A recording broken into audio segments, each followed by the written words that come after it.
Hello and welcome back to the Consistency Project podcast. My name is Patrick Cummings. I am here as always with E.C. Sinkowski. Every week here on the show, we aim to simplify the principles and practices of nutrition, health, and fitness. And we thank you, as we always do, for joining us this week. Hello, E.C. How's it going over there? Wonderful. How are you doing? Great. We are going to talk about something that neither you or I do, which is... Perfect. Which is fuel for endurance efforts. So I think everyone just turned off. Yeah.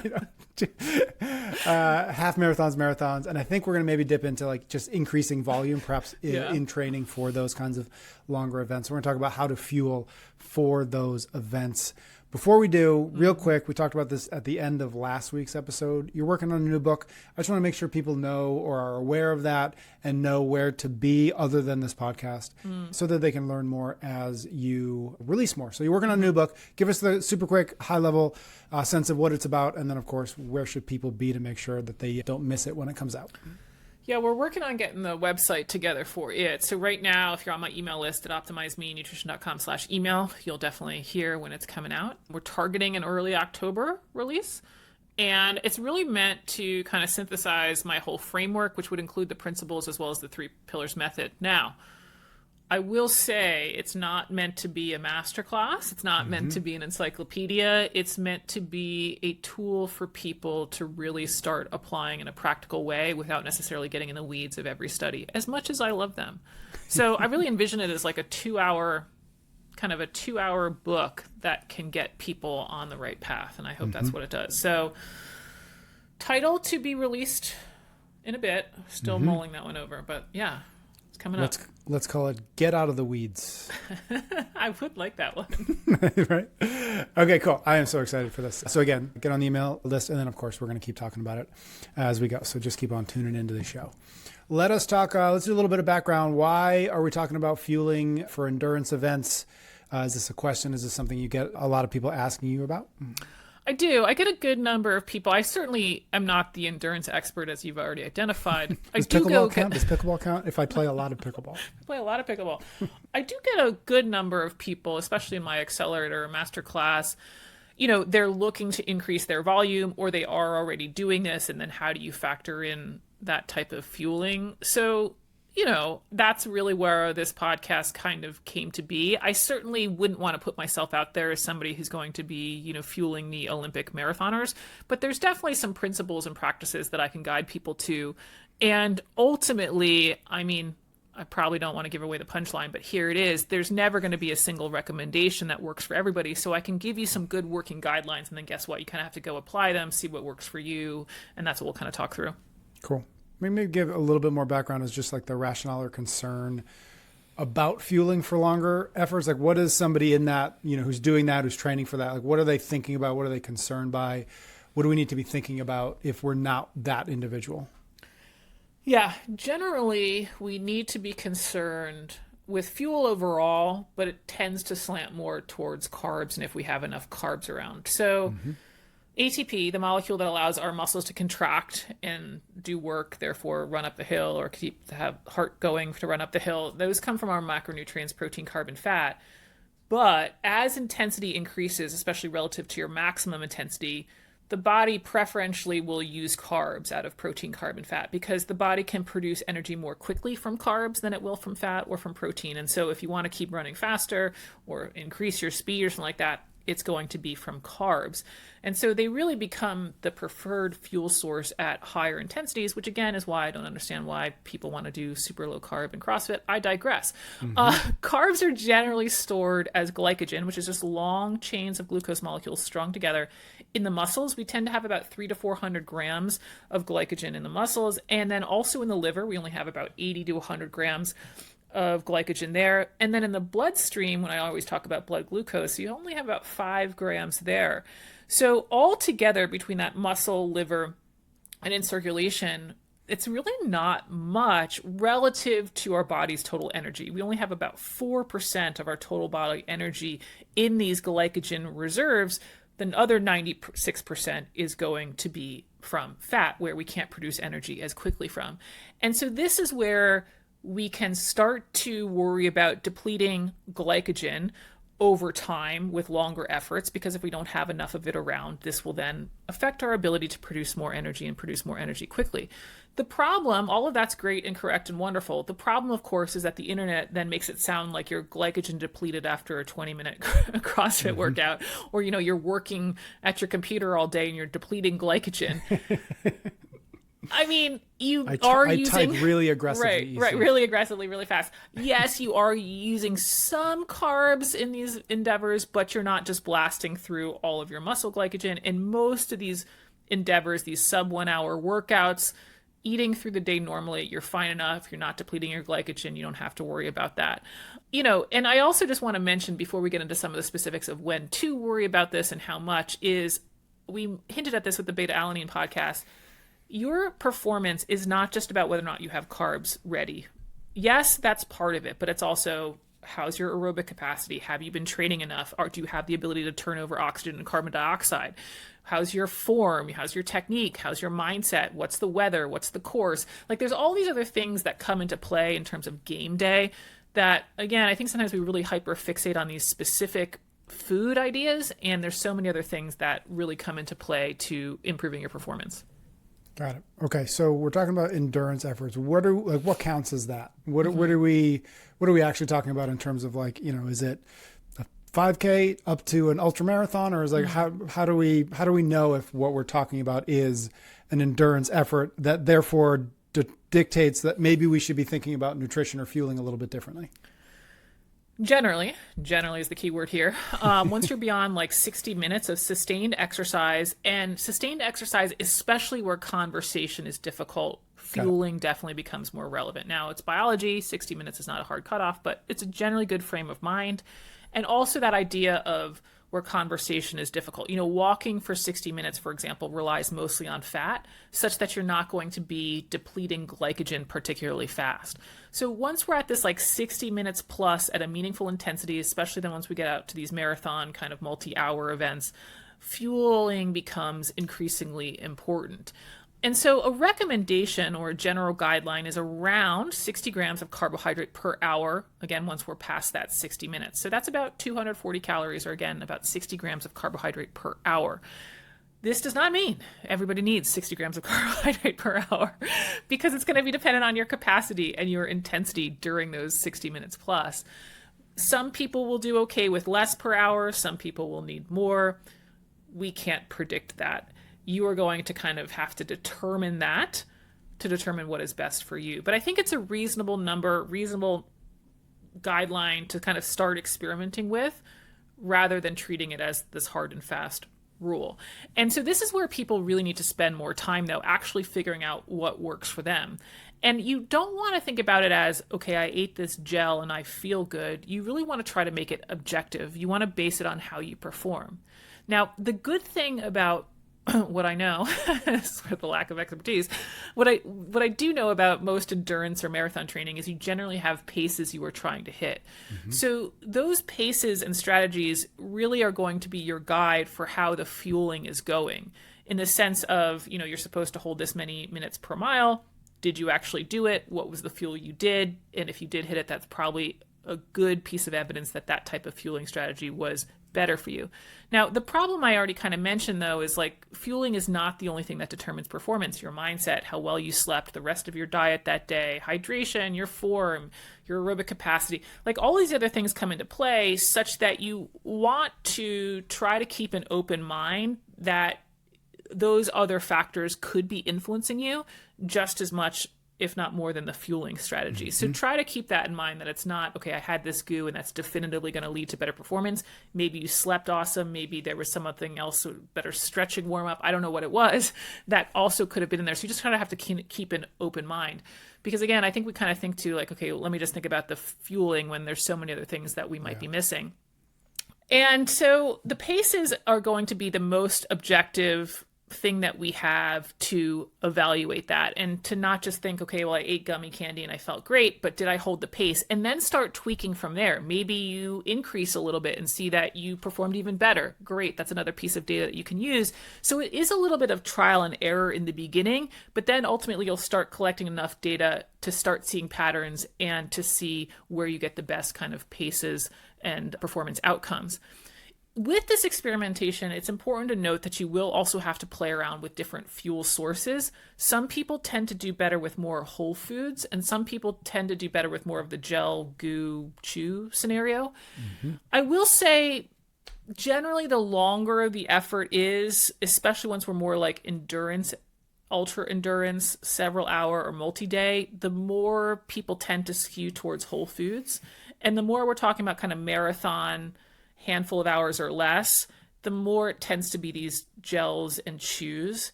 And what's really interesting about this is where endurance efforts have a lot of logistics that I think you can think about it as, oh, I just need this many grams of carbs per hour, when a lot of it is how well does it sit in your stomach? Can you actually run with like a burrito in your stomach? Or how do you feel after taking 3 gels in? You'll hear a lot of people talk about their stomach doesn't feel very good. And so this is where you kind of have to go through the trial and error of not just what theoretically is going to fuel better performance, but how do I actually feel GI-wise to be able to get through all of this volume that you have to do? So this is where it's just so individual, and there's no one type of fueling strategy or one type of amount that I can give that is going to work for you. Yeah. What about events? I'm thinking about like Murph or a HYROX, somewhere in that's close to that 60 minutes, but not too much beyond that 60 minutes if it is beyond it. What about those kinds of events? Should we be thinking about, because Murph or HYROX, like those, I think more people do those than jump into a marathon or certainly like an ultra. Anything worth mentioning there as it relates to fueling? Yeah, what's interesting about those type of durations is 60 minutes is generally not long enough for people to really deplete their glycogen stores, especially if they start the event well fed. So something like a HYROX, you definitely want to think about what are you eating up until it and all that stuff. But generally 60 minutes is not enough. That doesn't mean, though, there aren't some strategies that may help performance for kind of this 60-minute duration. And one kind of evidence-based approach is carbohydrate rinsing. And that's exactly what it sounds like. You swish a carbohydrate-containing drink in your mouth for like 10 seconds, and then you literally spit it out, which I think is a really interesting concept. You might be thinking, okay, how does this work as a fueling strategy if you aren't even swallowing it and getting the carbohydrates out of it? The current thinking about why carbohydrate swishing might work is that your mouth really detects carbohydrates and already starts sending signals into the brain that fuel might be available. Now, what we see from the evidence is it's pretty small effect size. This is not something, again, my recreational exercisers need to worry about. I've never carbohydrate swished. Like, I don't think this is something that we really need to think about, again, for just fun. But what it does show in some of these studies that it appears to reduce people's perceived effort, and therefore it can help athletes maintain their output through that kind of 60-minute mark. And again, it's not really a fueling strategy. You're not really digesting this thing. You're not absorbing the glycogen. It's more of this brain effect that, oh, I've got energy around. I can still keep pushing. What's really interesting about this is we had this podcast recently with Lauren Weeks, a top HYROX athlete, and she actually just competed this past weekend and won the doubles. And I asked her during the podcast if she fuels during the event, which, to be honest, I was a little bit surprised because she did mention that she fuels during the event. But in my mind, I was thinking through glycogen depletion. I'm like, I don't think she's actually going to be glycogen depleted.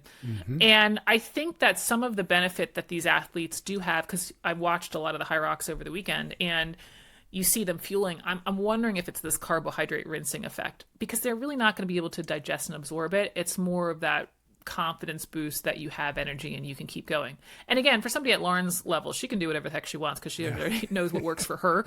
But just kind of thinking through the science and where the application is, I think for people that are truly competitive at 60-minute events, it still makes sense to try some of this lighter fueling. And if it's because of more of a neurological effect, great. It's still an effect that might pay off in a handful of seconds. Carb rinsing, hadn't heard that. Interesting. Makes me think of carb loading. Is that still a thing? Carb loading, yeah.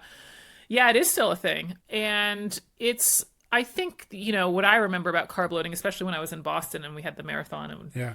watch a lot, there'd always be these like big pasta parties people would go to, and you can do it, and there's definitely some value to it. The goal is, of course, you're trying to maximize your glycogen stores before an event, and hopefully trying to say it really simply, you're trying to squeeze in as much as possible so you have as much of this glycogen around for game day. Yep. It's really going to be useful for the longer events, certainly not a 5K. 10K, I wouldn't really recommend it, maybe for the most elite of the elite of the elite. But once we get out to a marathon, there is something to carb loading for sure. The issue, though, is people forget that glycogen, when you store more glycogen, you actually are going to be heavier. Each molecule of glycogen also stores with it 3 molecules of water.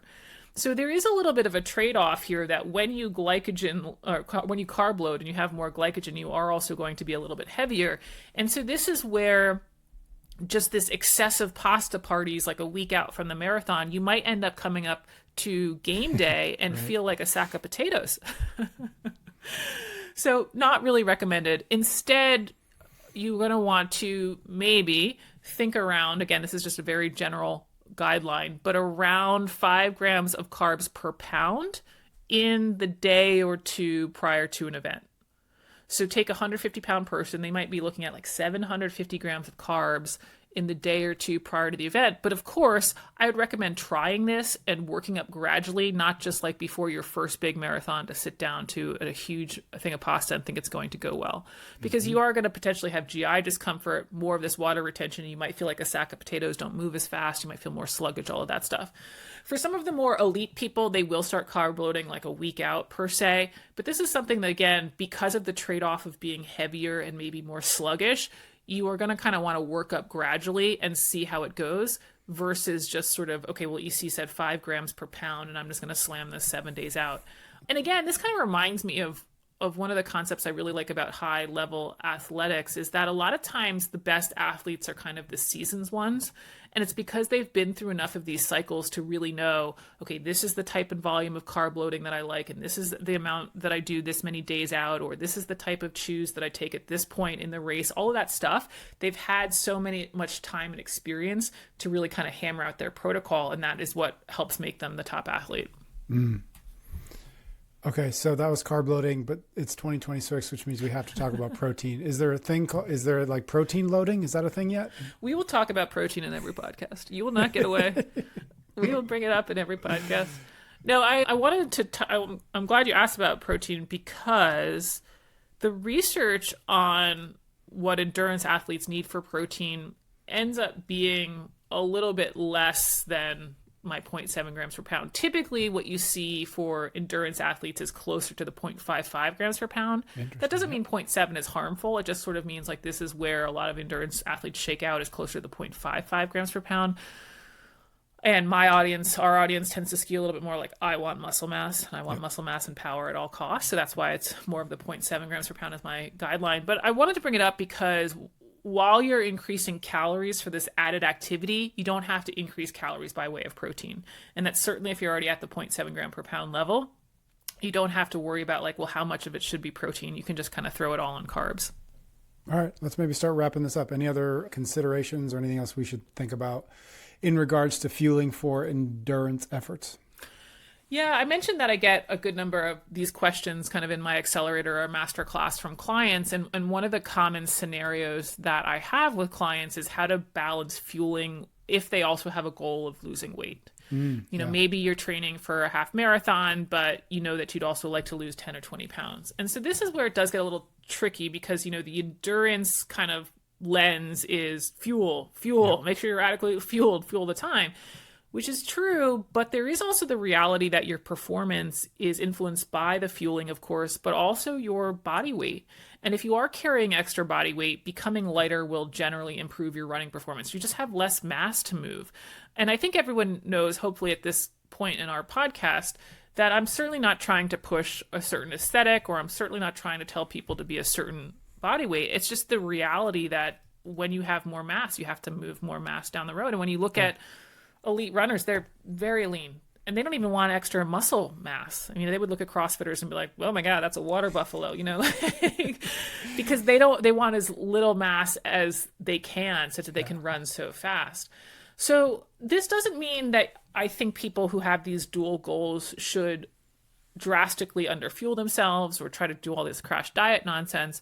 But I do think that there is a place for doing a conservative caloric deficit like the 10% that I always recommend, where you might not be optimally fueling your sessions today, but it could be the optimal strategy for your performance over the long term. Again, what does it look like to run the marathon 20 pounds lighter? Your strength to body weight ratio is better, so you could ultimately be in line with what you were truly after. Now, again, kind of like what I said about carb loading, if these are your dual goals, you're not going to start a week out from the big event and think that you've got this new strategy for your goals. You're not going to, just implement a diet a week or two before you have a marathon. This would be something maybe in the off season that you start, or when you have a long enough period of time to really acclimate to the training and the diet plan. And that way that you're not, messing up all your training for the big event. But yeah, I think it's kind of like gives it just a bigger picture on the whole thing. Instead of always fixating on, do I have enough carbs? It's thinking about, okay, what really is going to lead to my best performance? What is limiting me right now? And sometimes it is the fueling, and sometimes it's somebody's fitness. They just haven't done enough hard aerobic capacity training. Sometimes it's their mindset. Sometimes it's body composition, right? And so we just have to be, like I always like to bring it back to, it's more than one thing. There's a lot of factors to consider and not to just overly fixate on one at the expense of the others. Got it. All right. Thank you, EC. Thanks everybody out there for tuning in this week. Do make sure you're subscribed to the show wherever you're listening or watching so you don't miss another episode. EC and I will be back next week for a brand new episode of the Consistency Project Podcast.